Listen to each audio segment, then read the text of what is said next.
All right, chat, we in here? Oh, I see a couple of y'all in here. Kid Latin 27, he probably might, the way things are going, I wouldn't be surprised. I don't know what you're talking about, Kid Latin, but I don't, who's he? You talking Blaney? You talking, oh, I'm stupid. I'm stupid. You're talking about Reddick because of the title. I'm sorry. What's up, Dash? The answer to the title, no, he can. Nah, we'll talk a little bit more about that in just a second, guys. But everybody, welcome to the Cutline post-Phoenix 1 edition. Hope all you are having a wonderful Sunday after a race that final stage took longer than it needed to. I'm going to be honest with you guys. Like, most of you know, like, I'm not a fan of Crash Fest. It just it makes the race longer. It makes it derogative. It's like, I kind of just want my race to have good racing. We're done. Bada bing, bada boom. Let's go home. But I'm not the only one that's going to be talking about this race. And I'll chug on this water in a second once our guest for today has his introduction. Joining me today, you've seen him on the show multiple times. He was on twice last year. He makes his first appearance on the show this year. When it comes to NASCAR and gambling, he's crazy enough to do it. I'm not, but he is, and it somehow works for him. Ladies and gentlemen, my favorite Yankee on the planet, Johnny from Johnny on the Track. Johnny.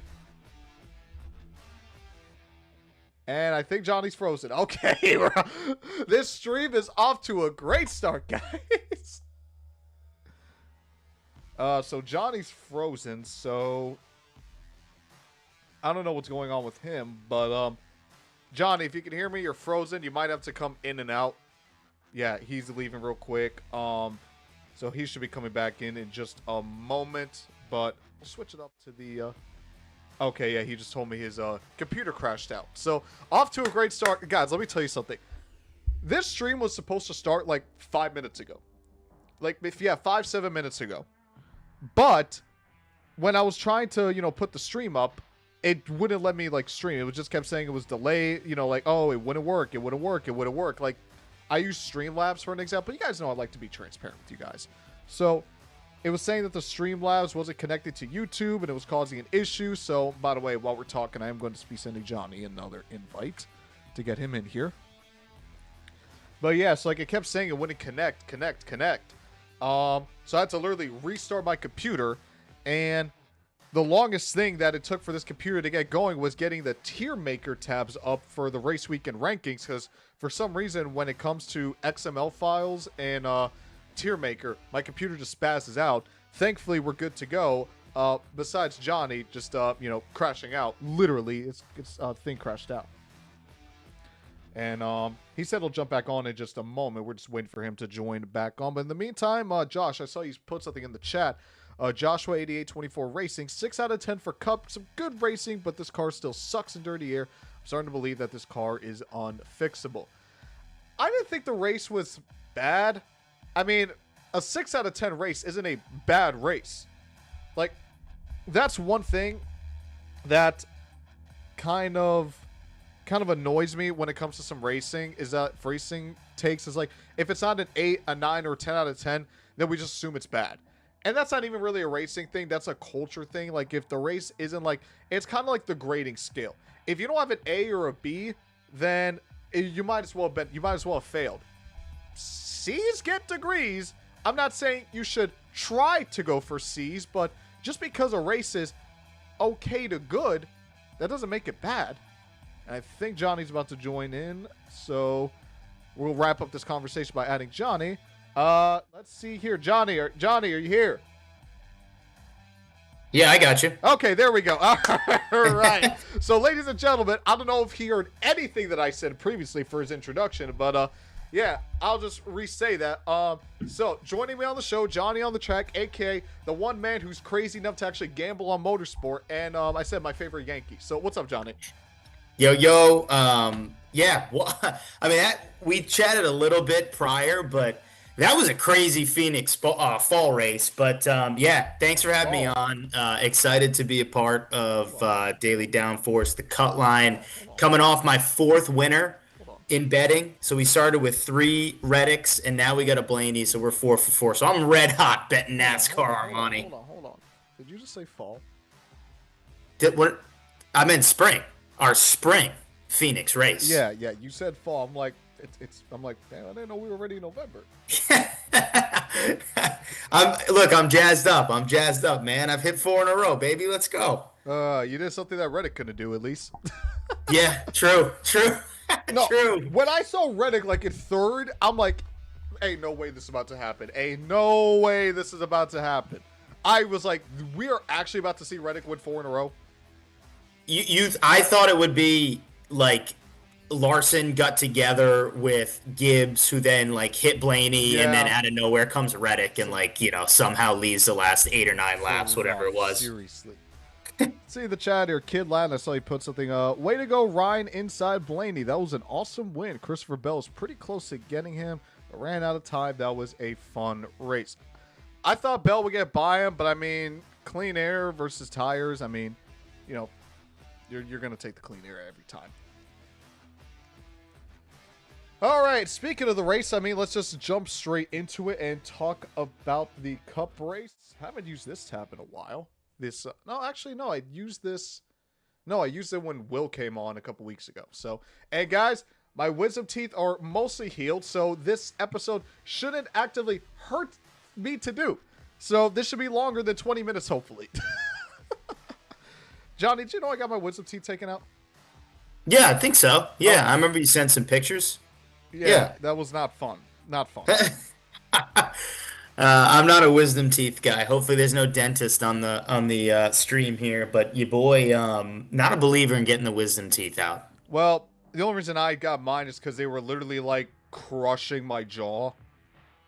So it was like, all right, you either get it out and suffer for a week, or you keep them in and you suffer pretty much forever. So I'm like, I'll take the week. Yeah, and look, I mean, you didn't miss much. Missing maybe if you were down and out for a COTA race, that doesn't mean much. So, yeah, taking your wisdom teeth out. I say above the cut line, the experience, the recovery process below the cut line. Yeah. Yep. We turned the racing show into basically a mini dentist rant. But anyway, let's talk about the race, because that's what we're all here for. Ryan Blaney finally got it done. Back-to-back wins at Phoenix. We'll talk about all the incidents with the tires and stuff, but Blaney, I have never seen a winner have more of a roller coaster experience than Ryan Blaney. I picked him in one of my leagues. I know in our league that you created, I think I picked Suarez. That didn't go well. He did get stage points, so I know I'll get some points at the end of it, but that didn't go well. In another league, I picked Logano. That also didn't go well. Pretty much a 2-for-1. But at least in one of my leagues, I picked Blaney, so I got at least one pick right. But, yeah, with Ryan Blaney, I mean, what did they say on the broadcast? He had, 2 flat tires. He had a pit road penalty. I know at one point he had to go, into Logano's stall to take the tire, to fasten the tire. And, it's interesting. I want to go back to kind of Kyle Larson's last win back in May. Funny enough, he almost won this race if he didn't botch the restart, but that's a rant for another day. I remember a lot of people that day saying that Kyle Larson shouldn't really have... Yeah, he won the race and he led the most laps, but he didn't really feel like the best car. That felt like it was more like a Keselowski or an Elliott or I think a Hamlin. Larson, yeah, he led the most laps, but it felt more like situational rather than just him just going out and waxing the field. I remember that from his last win in May last year.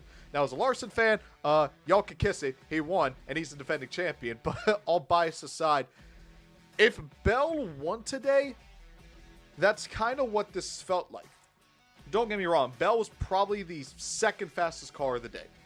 But everyone knew Blaney was faster. He was consistently working his way through the field. He was consistently putting down the faster laps after faster laps. And when it came down to essentially Blaney versus Bell, I know when Blaney got by Ty Gibbs at the end before the last caution, he couldn't really run down Bell.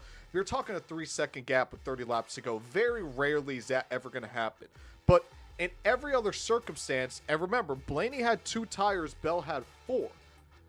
Blaney was still able to get by, and this is, again, kind of going back to what I said about Kyle Larson, this is what would have felt like if Keselowski won in May, or if Elliott won that race, in the sense of the true fastest car actually won the race. Because, well, yes, Bell dominated the day. I think he led over 170 laps. Blaney, I don't know how many laps the 12 led. I know he won stage 1, but he, stage 2 and all but the final 5 laps of the race, he was trying to get back to the lead. But you knew that the 12 was the fastest car of the day, and it really felt like the fastest car won the race, which nowadays you don't really get a lot of. I mean, yeah, you had Reddick last week, but I mean, you didn't have that in Atlanta. You didn't have that at Daytona. I know they're super speedways, but you still tell which car is faster in those types of races. So it's always a nice feeling to see when the fastest car really wins the race. And Blaney, he was my pick to win the championship this year. I don't remember if I picked him to be the regular season champion. But I thought with his long-run speed, I don't think he's going to have back-to-back seasons with 7 or 8 DNFs. I thought that with this kind of season that Blaney can really show out, and I think that Blaney's going to win the championship this year. I picked him in my preseason predictions. I think you did too, Johnny, if I'm not mistaken. But yep, I know a lot of guys did. But, Johnny, what say you about Blaney's win? I know he didn't dominate the race, but, I mean, he was too busy trying to get from 25th to 1st like at least 5 times of the day. So what do you think about Blaney's win? Well, so I want to not rebuttal, but add on a couple points that you made. In the first stage, I actually think that possibly you might have finished that stage thinking, oh, actually, maybe Bell in the Toyotas might actually have the best cars given that long run speed. Even, I know Blaney had to kind of battle Logano, lap traffic. But, I mean, Bell was really sharp in that first stage and looked really good on the long run. Then Blaney has the mistakes, and then it's kind of Bell's race to lose. But every time that I see Blaney dominate these wins and pass so many cars and make mistakes and go through the field, it just every time I just laugh and I smile because one friend of ours forever thought Blaney couldn't win. He thought he couldn't win. He said, oh, he's just Mr. Consistency. Or maybe then he gets a winner here and there, but he's not consistent. Now, our friend NASCAR Opinion, our good friend William Richards, shout out to him. This is Blaney's, I believe, 18th Cup Series win. So that man clearly knows nothing about NASCAR, and I hope Ryan Blaney just gives him the finger every time he thinks about NASCAR Opinion, which he probably doesn't do much because who does? But I will say that, and then the other thing I will say, you mentioned the fact that it's cool to see the fastest car actually win the race, which I totally agree with you. The fastest car did win the race, but like, how often do you see the fastest car win the race in like a record-setting caution race at Phoenix? Like, this was not one of those run-in-the-mill, easy-breezy, like, maybe 2 guys battle at the end, and that's kind of like the story of the race. No, the story of the race was like cautions and blown right rear and right front tires. Like, that was the story of the race, and Blaney was a part of that story and still was able to pass so many cars, make his way back up to the front, methodically, clinically, made the right strategy in kind of stage approach calls when he needed to be the best. And, at this point on a short flat, if you are not backing Ryan Blaney, or, I mean, honestly, it's Ryan Blaney and Christopher Bell. If you're not backing one of those 2 guys, you're not watching enough, because those are the 2 guys, 1A, 1B, on short flats that you feel like those are the guys that can control and win the race. Absolutely. And funny you mentioned about our good buddy NASCAR Opinion, how he said that Blaney, he could only win once and then that's it. Who's his favorite driver? That would be Chase Elliott. How'd he do today? I don't know, but nowadays Chase Elliott and winning don't really go hand in hand. His driver became the driver he thought Blaney was. Think about it. Think about it. True. Yeah, that's true. Honestly, now I'm probably wrong here, but has Ryan Blaney like passed Chase Elliott in career wins? No, because Elliott has a couple like 5-win seasons under his belt, so he's I think at 20 or 21. So he's at 21, but Ryan Blaney is, I mean, he's breathing down his neck. I think Blaney will eventually pass Chase. It's kind of like I think Hamlin will eventually pass Kyle Busch in overall career wins. So it will happen eventually. Because, I mean, nothing against Elliott. I mean, he's consistent, but he just doesn't win. Yeah. Well, he wasn't very consistent today. I kept seeing him in Well, the he was wall. consistent, consistently mid. Yeah. Yeah. True. True. All But right. yeah. Look. Jokes aside, I think Blaney has proven to be, one of the top three guys in the sport at this moment. I mean, I would say it's probably him, Larson, and Hamlin, and maybe you could make a case for Bell over Larson. I mean, I think those guys at this point are kind of hand in hand. But again, like those are the four best drivers in my opinion in the sport at this time. Yeah, absolutely. Seeing some things in the chat. Let's see here. If you heard Kyle Busch's radio, he's completely done with RCR, and I don't blame him. I've Yeah, always had this theory where I feel like Kyle Busch is just going to retire from Cup and go to trucks to get that title. But I think he's done with RCR, and unless he goes to Spire, I really don't know where else he's going to go because I don't think Hendrick's going to get him. Gibbs definitely ain't going to pick him up. Penske's not going to pick him up. He just doesn't feel like a Penske guy. Penske really doesn't go after older veterans. So, I mean, the only option I see for Kyle is Spire. it's interesting. I've been thinking a lot about I think Cindric's done at the end of the season. I know his dad kind of got rehired with the program, but he's just not good enough, quite frankly. And it's rare. It's pretty common that one of four Hendrick guys isn't as good as the other three.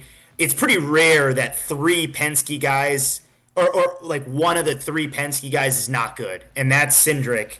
And I'm into like there's not much in the Ford pipeline, so I'm interested to see like if Cindric goes, who takes that seat. But that's kind of another topic. To go to Kyle Busch, I mean, you know, like would you rather have Daniel Suarez or Kyle Busch? I mean, I think like most people would say you'd rather have Kyle Busch, but at this point, like, is there just someone better and younger out? And given the money that people say that Spire has, they're probably better suited to just go find, a young, talented kid and give that driver a chance than take a gamble on 40-plus-year-old Kyle Busch. And I don't think Kyle Busch is done because like he can go to the lower series. We see him in the truck series. He goes down there, he wins a race, and he'll probably win another truck race this season. Like I wouldn't be surprised there. So he obviously could still win. I just think the situation, the team around him, the belief, like when I feel like he gives off like a know-it-all vibe, and when you're not good and you're trying to be a know-it-all, it's not like you're not going to build any camaraderie and team connection. And so, do I think Kyle Busch could like steal a win this season? Yeah, but like that's it. Yeah.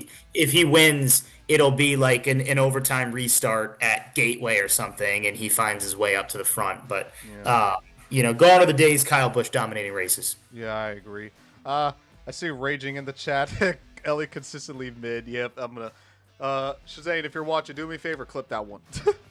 uh, got a question here. You actually might like this one, Johnny, because I know you're a Ryan Priest fan for whatever reason. I'm just joking. But Dash over here, my man Dash is saying Ryan Priest is without a charter next season, possible 2 replacement. Ooh, wow. Oof. I don't know. I mean, I would love that. I would absolutely love that. I don't know but if he's leaving Roush. I think Roush will find a way to get that 3rd charter. I think so. Whether they buy it from Hayek or they just say, Rick Ware, here's like $40 million, have fun. Like, Yeah. I don't think he's leaving. He feels too central. I feel like even more Keselowski would rather retire than let Priest walk. Like, I agree. I don't agree think with you. I don't think he's leaving Roush. I don't think he leaves Roush as well. I think clearly the organization likes him. They like him paired with Buescher. I mean, there was a commercial like early in the first stage with Buescher and Priest. So clearly, they believe in Ryan Priest. I mean, Priest won the Clash. So there's been 3 guys to win. Well, I guess you can add Logano and Chase in for adding duels, but in terms of like I guess races, there's only been 5 guys to actually like win races this year. He's one of them. He had a terrible strategy call today to stay out. on and not change tires. He got embarrassed. I knew it was going to be a stupid call, but I don't think he goes to the 2. I'm with you, Armani. I think they find a way to keep Yeah. Ryan Preece at Roush. And even if Preece were to not find a deal with Roush, I think he's proven at this point that like a mid-level Cup Series team or a very good O'Reilly team would take him, would pick him Well, up. I think Priest is better than that. I think he's better than like a JTG or a Front Row or even like an O'Reilly team, unless it's like Junior Motorsports. So I think it's still too early in the season to really talk about free agency and silly season. So I say free agency because the NFL is about to start their free agency. But yeah, I mean, I feel like Priest is going to stay with Ford. If he does go O'Reilly Racing, it's going to be with like Junior Motorsports or JJR. But even then, I feel like at this point in his career, he's solidified himself as a Cup driver. And, you know, winning the Clash will do that for you. But yeah, I think Priest is going to stay in Cup. Either Roush retains him, whether they get a third charter or Kozlowski retires and Priest possibly takes over the 6, or he takes the 2. But I think he's more than likely going to stay with Roush. Let me add one more thing. I mean, which I think I would put it like a 65% chance that he's a Clash winner. Let's just say he doesn't win a race, but let's say he's a Clash winner and then is in the chase, like, and that guy doesn't get re-signed. Like, that would be kind of crazy. Like that would be pretty wild to me if you win the Clash and you make the chase, and you know, like I don't see that. Like, you know, him just walking and not having an opportunity. But I don't think it's an upgrade. I don't think he goes to the 2. Yeah, I agree. I see Cutline here says, well, no, Ryan Preece is staying with RFK. I think Brad Keselowski retires and Ryan Preece replaces him. Exactly. It's nothing. Joey wrecked 2 of my picks. Save! He wrecked 2 of my picks, too! He wrecked Corey. He wrecked 2 of my picks. But funny enough, the one pick he didn't wreck won the race. And speaking of Joey Logano wrecking 2 of my picks, that's what I want to talk about next. We'll talk more about like maybe silly season maybe later on. But yeah, you see on the screen right here on NASCAR X, yeah, Logano just turning Chastain, takes out a multitude of cars. And I don't really want to necessarily talk about the incident itself because, I mean, we can all agree kind of just what was Logano doing there. And even Logano, he apologized. So, I mean, he owns to it. All right, you own it up to the mistake. You knew it was stupid. Let's move on. But I kind of want to feed off of that and talk about just the overall chaotic nature of the race as a whole. Now, we talked about it a little bit early on, like at the beginning of the show, but I want to dive more into this. So, me personally, I enjoy a wreck or 2. I'm not going to lie. It spices things up. It makes things interesting. It's that spectacle. You know, like, yeah, I want side-by-side racing. I want beating and banging. But, you know, you can't lie. In 2018 at Chicagoland, when Kyle Larson and Kyle Busch are riding side-by-side, and then Busch just hits the 42 and goes spinning, you can't lie. You know, at the time, you were just going, wow, like you were shocked. So you get things like that. So a wreck or 2 is always fine. I just personally don't like when a wreck, you know, when a race devolves into constant wreck after wreck after wreck. And this is just one incident here. I mean, you got whatever happened here with Ty Dillon, but you had multiple wrecks. Like, I know tire failure was a lot of problem today. You see here Briscoe had a tire problem as well. Big wreck here involving Daniel Suarez and Chase Elliott. Kyle Busch got into the wall. SVG got into the wall. My thing with these types of races is, and I know I mentioned a lot, but I kind of want to dive deep because, you know, you and I, you know, we have different opinions on this. But my thing with these kinds of races is these races are long enough as is. And Phoenix is typically one of the shorter races on the calendar. Not this year. This first race was like 3.5 hours long. But these races are already long enough as is. Then you add stage cautions, and it makes it a lot fast. It makes it a lot slower. I just don't like these wrecks because it just slows the pace down a lot. And number 2, if we want to promote these guys as the best drivers in the world, I know the tire issues, they really don't have any control over that. But when you have wreck after wreck after wreck after wreck, it's kind of like, all right, what are we doing, guys? Can we hold a wheel straight for 30 laps? I know, Johnny, you mentioned before, you know, given Phoenix is one of the duller tracks on the schedule in terms of racing entertainment, even though I thought this race today was fairly solid from a racing perspective, you know, you mentioned the spectacle, the wrecks kind of add a little more flavor to it. talk a little more about that, and because I know, like I said, you and I kind of have different opinions on it. Yeah, I mean it's a Phoenix spring race, right? And so, do I don't love Wreckfest, trust me. Half the time a Wreckfest, if you're betting and handicapping NASCAR, you're gonna lose, right? Like more times or not. Talk more about it. Yeah, like more times or not, a wreck fest is going to cost you, or like you maybe get lucky and you'll have a guy that's the sixth best car who ends up winning on a restart. Like that happens, but not often. But I lean more towards like if you were to put up the two kind of like issues today, drivers causing wrecks and then the tires. I would say that the tires were the bigger issue to make this race a little crazy because I forget who it was late in stage 3 has that. Austin Dillon has a tire failure. So like that happened. We saw a lot of cautions just based on tire failure. There were some like kind of run in the mill like bad small cautions, like when. I think it was Stenhouse got into Zilich, who then spun Priest. Like some of those back marker like wrecks were not great today. But again, like more, I feel like it was more tires. Obviously, like the Briscoe one was a tire. The impact on some of them, the Cindric one, yeah, that was a mistake by Logano. What was the other one? The Chase Elliott kind of mishap. That was another issue. Yeah. By Logano. But look, like overall, I 90% of the time agree with you, but I'm in the 10% of the time here that says this is a Phoenix spring race that, if this thing normally just goes green, it's probably not going to be that entertaining. So I think it added a good element, and which like is the icing on the cake is the fact that the best car won. If let's just say Brad Keselowski were to win that race on a dumb like tire call at the end, yeah, I would be like, damn, a crap call, got a guy a win. It was a wreck fest, tire malfunctions, all that crap. I would be pretty upset. But I do think in the end, we got what we wanted. We wanted to see Bell and Blaney just in it at the end, and they were, and Bell was charging maybe 2 more laps. Bell catches him. But again, Blaney made a good call. He had a great car. He felt he was confident on 2 to make that work. They did. So, look, yeah, I again, most times I'm with you, but today I'm going to have to just say I enjoyed it. Do you like when the tires only last like 25, 30 laps? Because I see there's a lot of discourse around social media, just in the NASCAR community, about, oh, this is good, or Goodyear made a tire that couldn't last, or in this case today, it was the crew chiefs just not paying attention to the PSI recommendations. But do you like that? Because I know we saw that at Bristol a couple years in a row now. We saw it at Phoenix in the fall last year for the championship. Me personally, I like that because, it allows for the comers and goers. It allows for that strategy.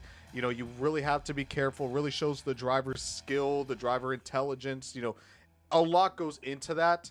And 25, 30 laps may seem, maybe you want to bump that out to like 40 to 50 laps. But me personally, I don't have a problem with it. Do I want the entire field to miss out on tires? No. And at the end of the race, I mean, this is typically how these races go. Kind of the field gets caught off guard with the tires. Mm-hmm. And then as, once we get to the later stages of the race, you kind of forget that tires are even a problem because the teams, they adjust throughout the race and they figure it out. But what say you about the tires? Do you like, the tire life of the tires? Do you think it should be more? For some reason you think it should be less? Or do you kind of just wish that, that we didn't have all these tire mayhem? Well, so I feel like this is a little different than what I prefer. What I prefer is, which I feel like was that Bristol race where the tires, the traction and grip just goes away, but the tire doesn't burst open and completely come off the wheel. That's the difference. I feel like this tire was just not equipped for the Phoenix heat, the track temperature, the horsepower increase. The horsepower increase. I think those 3 things made this tire it wasn't able to withstand what it should.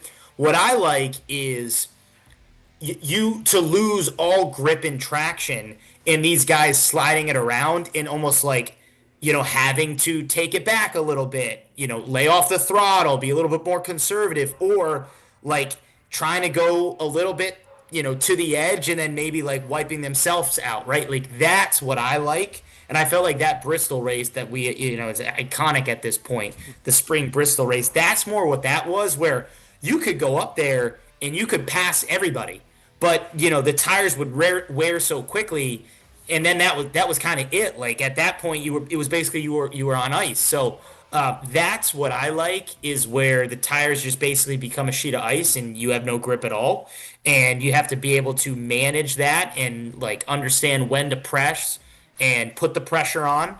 Today, I think it was just like, it was more about the tire just wasn't equipped for the situation.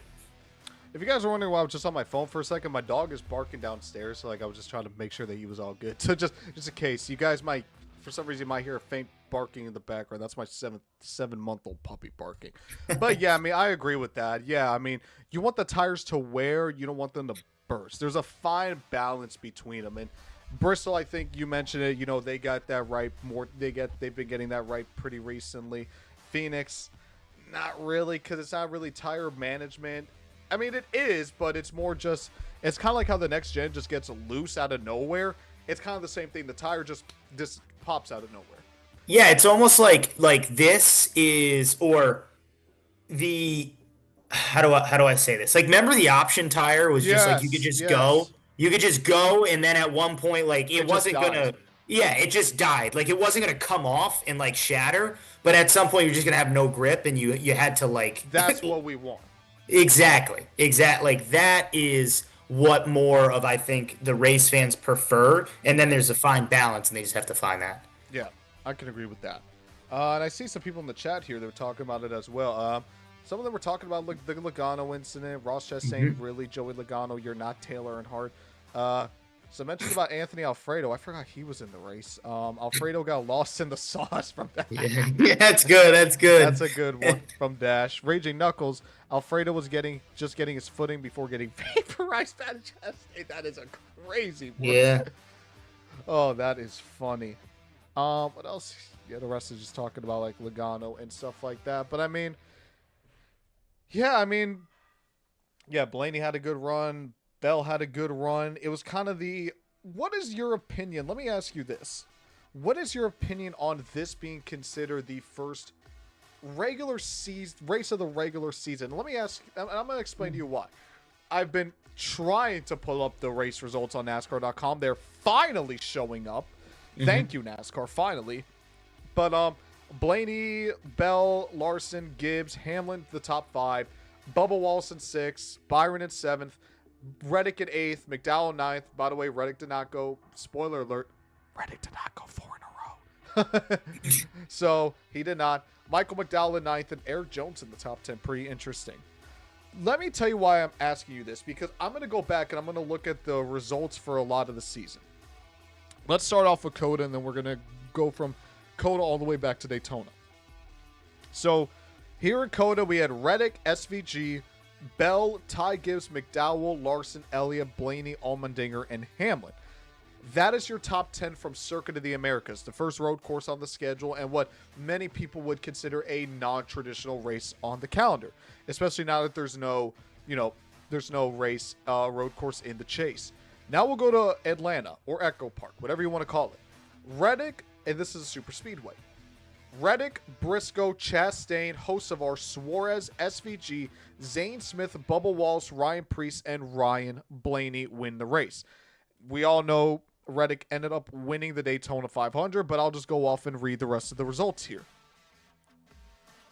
Reddick, Stenhouse, Logano, Elliott, Keselowski, Zane Smith, Chris Buescher, Riley Herbst, Josh Berry, Bubba Wallace, the top 10.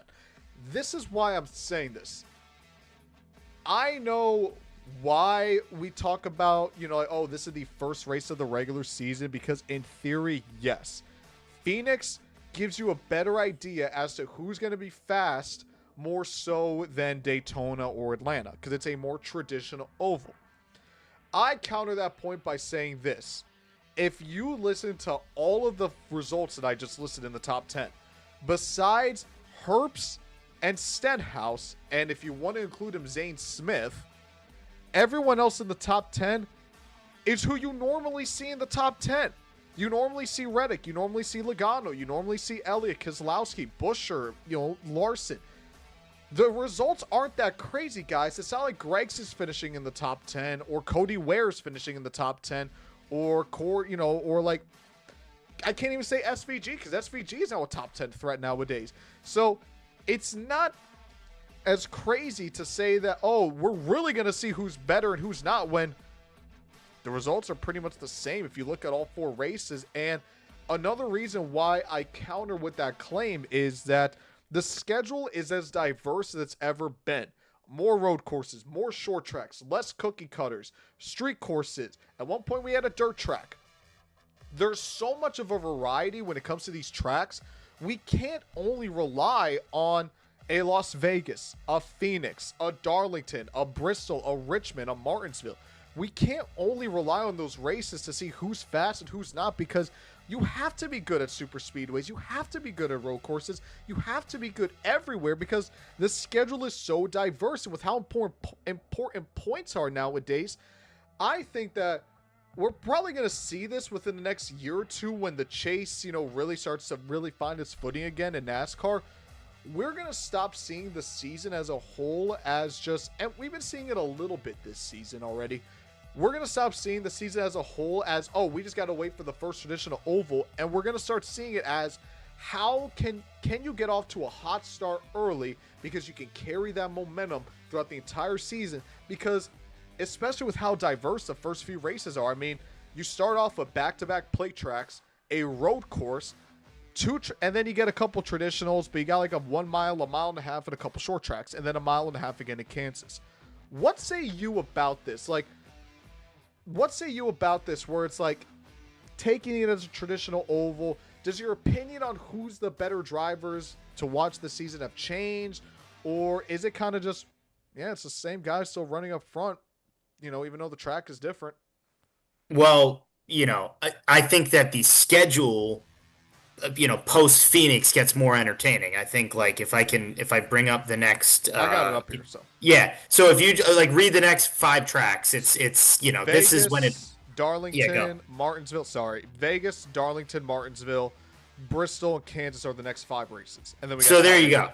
Like, and then Talladega, right? So like, this is when it really gets exciting from a fan standpoint, because these tracks are better than a Coda, than Daytona at this point, and then a Phoenix. But like, to the people that say that the this is when the season starts, that's totally not true, because Reddick, essentially, as crazy as this sounds, but like Reddick, like, pretty much has clinched a chase, like winning the first like it's kind of true.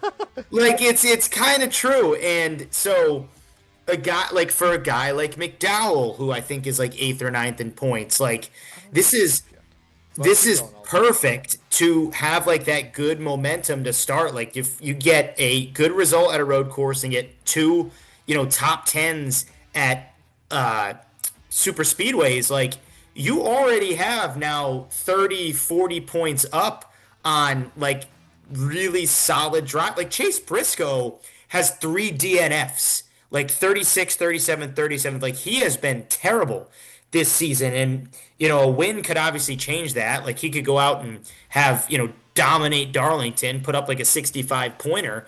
But, like, these races are the really, really important ones for guys like Blaney, for guys like Briscoe, and Bowman is another example, and Denny, because these are the races where, if you get the solid point, like, if they perform good in or just solid in like those borderline kind of races, if you will, like, here are the races where you get your points back, or you can have a higher seed in the chase. Like, the way that the chase is lined up right now, you like to win it from, I don't know, 7th, 8th, 9th, like, that's pretty impossible. It's going to be really, really tough. So No, I absolutely don't think this is when the season starts. There are guys that are in a good, really, like a really good position because they had good results. SVG, who would have thought that SVG would be like top six in points? He's It's fifth because right now. it's fifth right now. So he had a great run at the road course, obviously. He has two solid results in super speedways. And now look, he's a top 15 guy. If he could be a top 15 guy in the ovals and survive the chaos in the other races, this is a guy that's going to make the chase. And so those races are super, super, super important. Like for Bowman, I don't see there's a way to come back. Like I just don't see a way to come back now because he had three terrible races to start, and then he goes to Phoenix, or he can't race at Phoenix. Like I don't see it for him. Briscoe, like I think most people going. This is the last point I'll make. I think most people thought at the beginning of the season, Daytona 500, who's a guy that could realistically win the uh, regular season standings? Briscoe? Like, I think people, like, you could have made a claim that that's a possibility. How does he climb back now? He's so far back.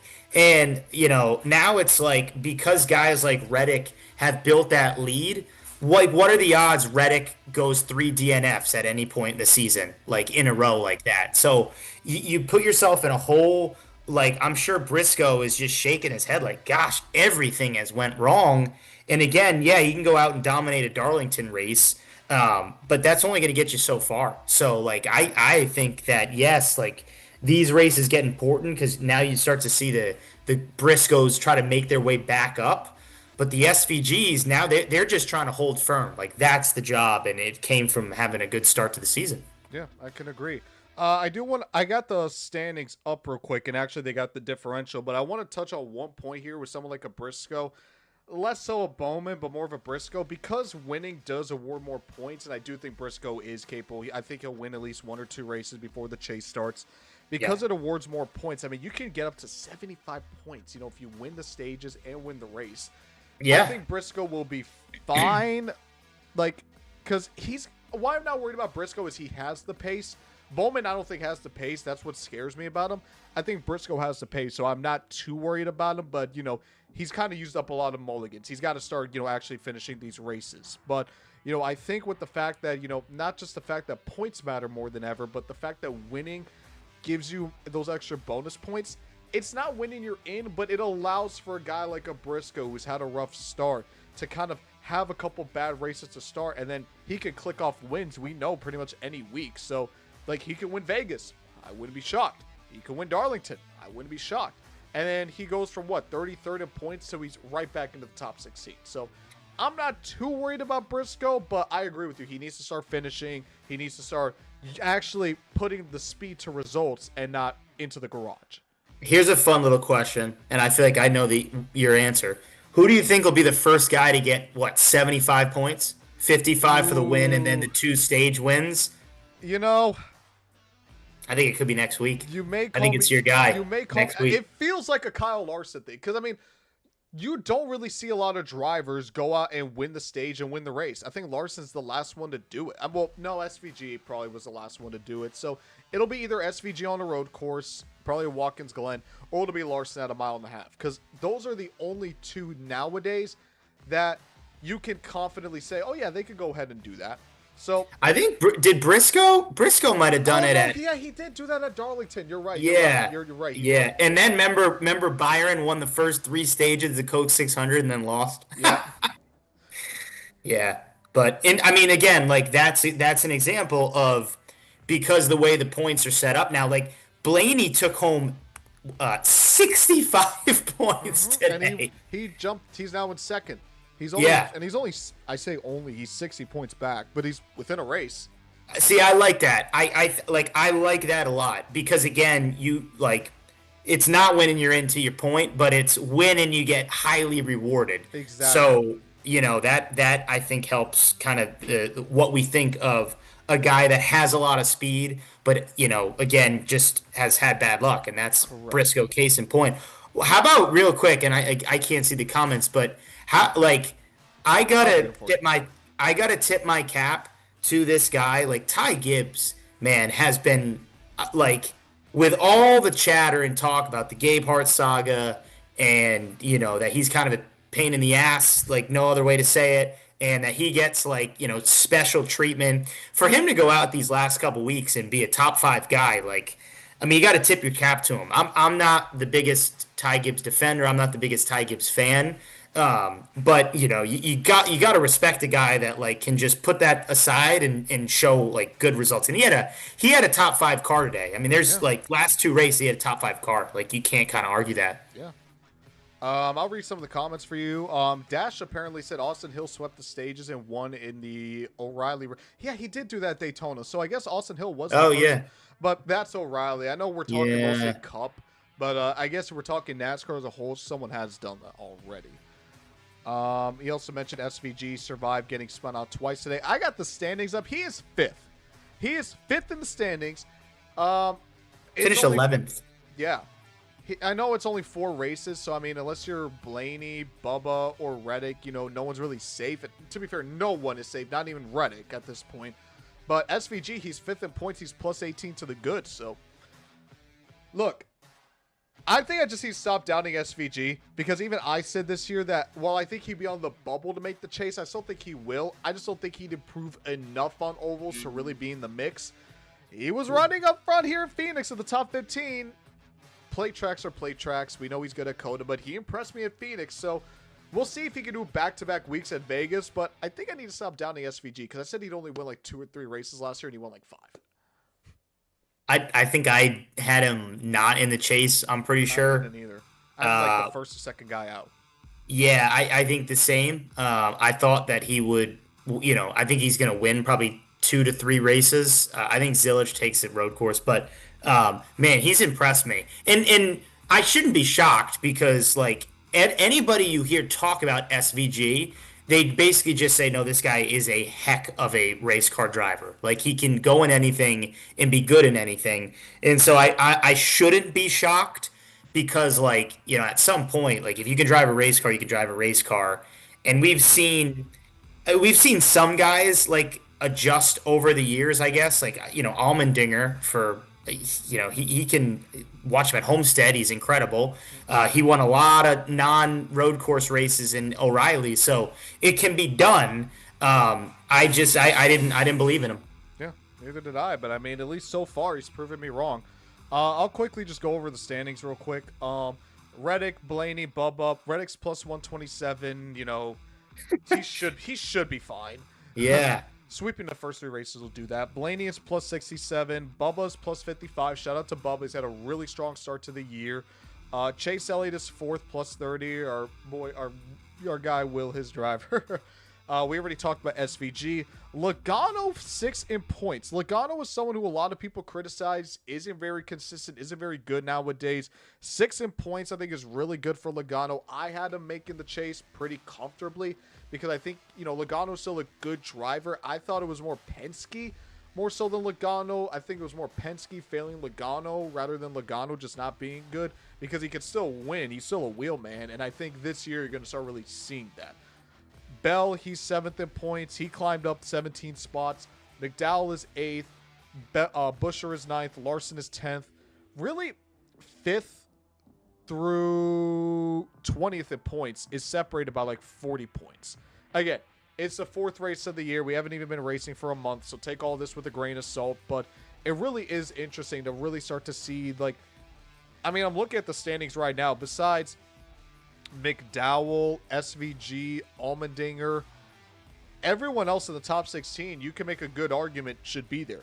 Even a Ty Gibbs or a Keselowski or even a Hocevar. You can argue those guys. I mean, besides the thing, again, SVG maybe. McDowell and Allmendinger. I mean, you're starting to see the cream start to rise to the top.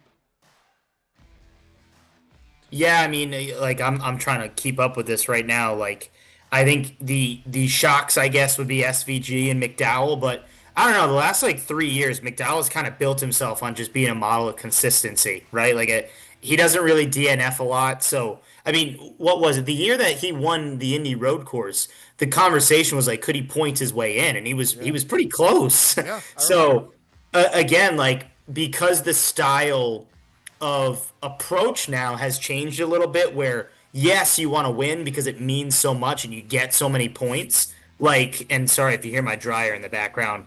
I Yeah. think at this point, like you're gonna have guys that are just gonna, I don't know, try to get top 15s and top 12s out of a lot of days, and that's what the Logano's and SVG you mentioned. Like Allmendinger has just kind of been like consistent. Busher obviously is that type of guy. So yeah, I mean, I think like of the shocks, it's Briscoe way down in 33rd.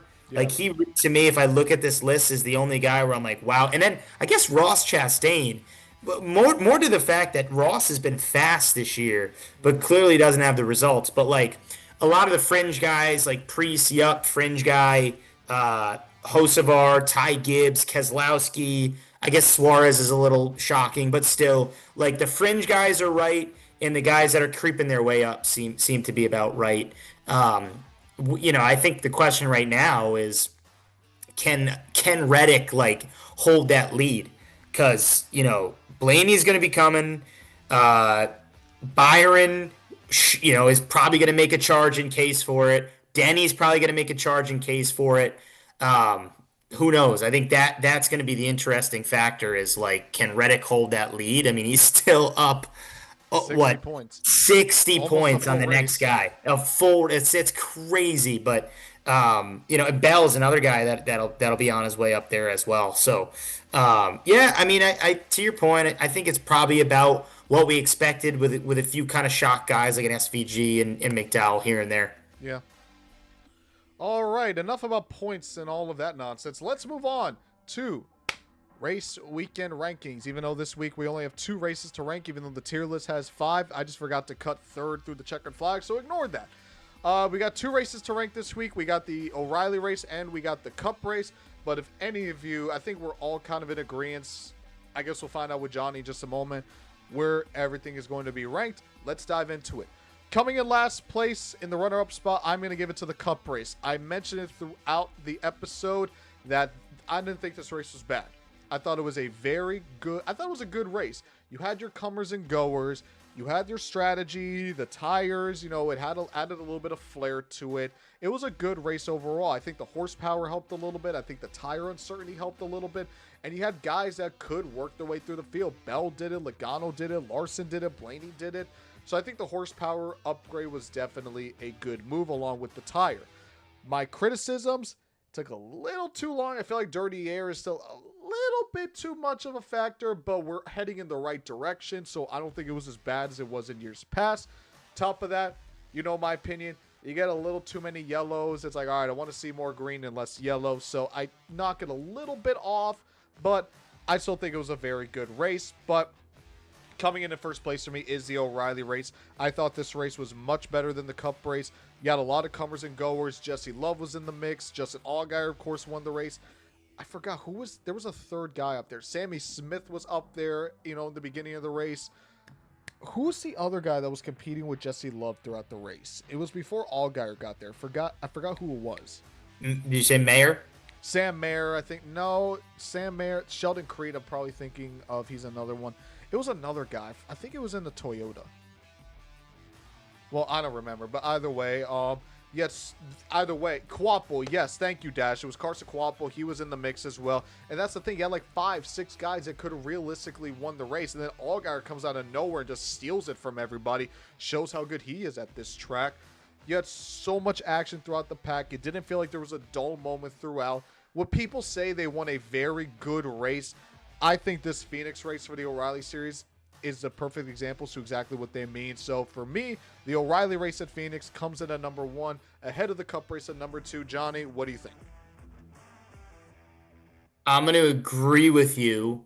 I still liked the Cup race. I Yeah, think so did again I. it was entertaining, but yeah, a lot of comers and goers. I actually think suited for an Xfinity car or jeez, an O'Reilly car. I think Phoenix actually is usually pretty good for an O'Reilly series race. Like I'm never. I feel like I never leave watching an O'Reilly series race at Phoenix and say, oh, that race stunk.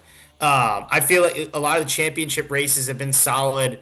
I think usually, I mean, kind of just a factor of how O'Reilly is set up at this point, but, the car, the teams, whatnot. Usually the best car and team comes out having a good shot to win, if not usually wins. So, yeah, I thought that was the better of the two races. If I had to grade them both, I would say like, A minus for the O'Reilly race and like a B Yeah, for the Cup Series I could agree race. with that. Yeah, I think both were enjoyable, solid watches, especially for Phoenix. Like that's kind of all you ask for, and you look forward to next week at Vegas. And we kind of pretty much both agreed on it. So we're moving on to the 2026 race weekend rankings tier list. Um, I agree. I think the Cup race, I'm going to put it at the top of B tier. I think it was better than Coda. I think it Yeah, was better than the O'Reilly race. I believe this was the O'Reilly race. It was at, this is either Coda or Atlanta. No, this is the O'Reilly race at Coda. I think it was better than that. And then the O'Reilly race, I'll put it ahead of the Daytona 500, the O'Reilly race, the truck race, both truck races. But I'm going to actually I'm going to move a few of these here. I'm going to move this here. So I currently have the O'Reilly race at Phoenix as the second best race of the year, only behind the Cup Atlanta race. So I don't know if you're seeing it on the stream, but currently I have it, Cup Atlanta, O'Reilly Phoenix, Daytona 500, kind of with an asterisk because I was there. Trucks at St. Pete, trucks at Daytona. That's all in the A tier in order. Then in B tier, I got Cup Phoenix, Cup Coda, O'Reilly Coda. C tier, I think that's the O'Reilly race at Atlanta, and then the Clash, and then I didn't see. No, that's the truck race in Atlanta, and then the O'Reilly, and then the Cup race at the Clash, and then I didn't get to see the first two O'Reilly races. But yeah, I feel like we both agree. I don't know, where would you put the O'Reilly race, like in the high end of A tier, maybe the low end of A tier, compared to everything else? Again, I don't know if you're seeing it on the stream because you're on Zoom, but yeah. I mean, and I think based on what I heard you rattle, I can't see it, but I think based on what I heard you rattle off, I fairly agree. Again, like this isn't to me we're not gonna remember either of these races. yeah, probably Like not. we're not gonna remember We them, but we're might remember also O'Reilly, but Cup no. yeah. I think when it's all said and done, there's gonna be a lot of better races this season in both series. But again, like if you going back in a month and saying, "Oh yeah, actually that race was pretty solid," now that I think about it, Yeah. so I feel like that's gonna be it there. But yeah, I'm fine with what you rattled off there. All right, there we go, everybody. That is our 2026 race weekend rankings post Phoenix edition. You guys already know if you want to make your own race weekend rankings, whether it's for this week or the 2026 season as a whole, both links are in the description. You guys can make your own. And whether you put on the Daily Downforce Discord or you put on social media, tag me, tag the Daily Downforce, or even tag Johnny as well. It's post Phoenix. He's the guest for Phoenix. And then, we'll share it as well. Speaking of the Daily Downforce Discord, we need to move on to was the race above or below the cut line poll. We had two races this week, starting off with the O'Reilly Series race. Let's see if us and the community agree on our picks. We'll start with the O'Reilly race at Phoenix. 7 people voted in that poll. 86% voted for above, 1% voted for on. A overwhelmingly positive race. If you guys want to know where I voted, if you're watching the stream, you can see I voted for above the cut line.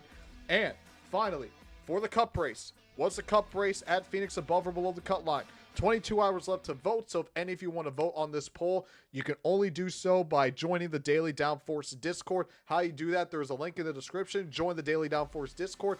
After every race in Race Reaction, I'll post it, or someone in the Daily Downforce community like Raging Knuckles or Dash or, someone like there, they will post it on there as well. It's, just, was the race, did you like it? Was it meh, or did you hate it? Kind of showing it here. 12 people voted so far. 75% have voted for on. 8% have voted for above. And 17% voted for below. I voted for on the cut line. Again, a good race. A good race. Probably going to forget about it. So, I feel like the community kind of agrees with us, Johnny. Yeah, I think, yeah, I feel like they agree with pretty much what we said. Again, like I enjoyed both these races. I think for Phoenix, like this is pretty much all you can ask for. I think when we talk about above the cut line, how far above? Probably like slightly, moderately. Maybe the O'Reilly is like, yeah, a good bit Yeah, above. yeah, yeah. But again, this is not Atlanta 2 years ago or Bristol Spring Race Yeah. or fall Bristol with Elliott and Kevin Harvick, like any one of those. Yeah, I mean, like again, it was a good race. It was a good, solid race. There's nothing wrong with that. And again, I've talked about it earlier where I feel like, unless it's a barn burner, we kind of get disappointed. But it's like, it was a solid race. Like it was a solid race. I don't think we've had a bad race this year. I think, at least for Cup, I mean, again, like the lowest race I have it here is the Coda race. And I don't think that race was bad. So if that's our worst race of the year, I think racing wise, we're off to a pretty good start. No, yeah, not at all. There's been no. I think the Clash maybe like it went too long, but my driver won, so Well, that the was like clash one of was the. weird. Like it started off phenomenal, and then it just ended really bad. So it's Yeah, like well, I mean, it it was. ended it ended spectacularly, but I hear what you're saying. Yes, No, it yes. was the worst result ever. Horrible. But I do agree. I think overall, to your point, like honestly, you can like probably make it go down to trucks as well. Like I Yeah. actually don't think there's been just a terrible race. And here's one thing I want to add: the officiating this year has been very good, Yes. very very good. I think Yes. they've made good call. Like even today, there were some borderline calls where like maybe a year or two ago, like when a guy just like Taps the wall.